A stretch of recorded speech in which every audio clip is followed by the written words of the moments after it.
19 September সিঙ্গাপুরে সাঁতার কাটতে নেমে প্রাণ হারান জনপ্রিয় গায়ক জুবিন গর্গ। শুরুতে মৃত্যুকে দুর্ঘটনা বলা হলেও আজ আলোচনায় এসেছে বিষ প্রয়োগ ও পরিকল্পিত হত্যার সম্ভাবনা। মামলায় নতুন মোড়, গ্রেফতারি, ময়নাতদন্ত ও জনদাবি সবকিছু মিলে তদন্ত এখনও অব্যাহত। ভারতের জনপ্রিয় সঙ্গীত শিল্পী জুবিন গর্গের মৃত্যু ঘিরে তদন্তে এসেছে নাটকীয় মোড়।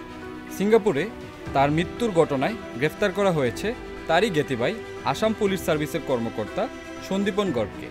সিআইডি তদন্তে উঠে এসেছে গত 19 সেপ্টেম্বর সিঙ্গাপুরে একটি দ্বীপের কাছে ইউডা আয়োজিত পার্টিতে কুবা ড্রাইভিংয়ের সময় প্রাণ হারান 52 বছর বয়সী এ শিল্পী।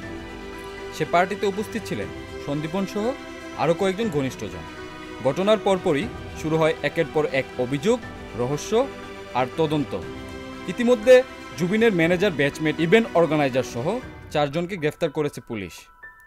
আর্থিক লেনদেনের অসঙ্গতি মেলায় তদন্তে যুক্ত হয়েছে এনফোর্সমেন্ট ডিরেক্টরেট। আসামের মুখ্যমন্ত্রী হিমন্ত বিশ্ব শর্মা নিজে তদন্তে হস্তক্ষেপ করে কেন্দ্রীয় সংস্থাগুলোকে তদন্তের আহ্বান জানিয়েছেন। নিরাপত্তা কর্মীর অ্যাকাউন্টে কোটি টাকার লেনদেন তদন্তে যুক্ত করেছে এক নতুন মাত্রা। জুবিনের সাথে থাকা 11 জনকে তদন্তের জন্য তলব করলেও নির্ধারিত সময়ে হাজির হননি কেউই।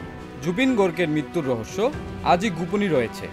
বিষ প্রয়োগ, পরিকল্পিত হত্যা, অন্তর্হীন ষড়যন্ত্র, এসব দাবি অভিযোগ সামনে এলেও চূড়ান্ত সত্য এখনও দৃষ্টিগোচর হয়নি। ময়নাতদন্ত, তদন্ত কমিশনের রিপোর্ট ও আদালতের রায়ই শেষ কথা বলবে।